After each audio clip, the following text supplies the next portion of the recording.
Interstitial nephritis అనేది మళ్ళీ మళ్ళీ వస్తుందా? ఇంటర్స్టిషియల్ నెఫ్రైటిస్ అనేది మళ్ళీ మళ్ళీ వచ్చే ఛాన్సెస్ ఉన్నాయి. ఎందుకంటే అలర్జీ అనేది ఏదైతే కొందరికి మళ్ళీ మళ్ళీ వస్తుందో, సపోజ్ దుమ్ము ధూళి కాక్రోచ్ అయినా కానీ ఆర్ ఏదైనా కొన్ని ఎక్స్పోజ్ అయినప్పుడు అలర్జీ మనకి రికరెంట్గా వస్తుంది అంటే మళ్ళీ మళ్ళీ వస్తుంది అన్నప్పుడు, అలానే ఇంటర్స్టిషియల్ నెఫ్రైటిస్ కూడా మళ్ళీ మళ్ళీ వచ్చే ఛాన్సెస్ ఉంటాయి.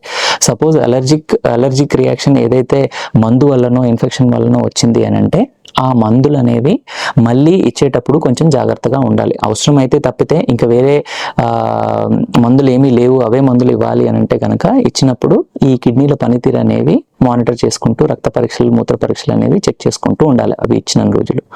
దీని అర్థం ఏంటి అంటే ఇంటర్స్టిషియల్ నెఫ్రైటిస్ అనేది మళ్ళీ రావచ్చు, ఒకసారి వచ్చిన తర్వాత మళ్ళీ మళ్ళీ వచ్చే ఛాన్సెస్ ఉంటాయి.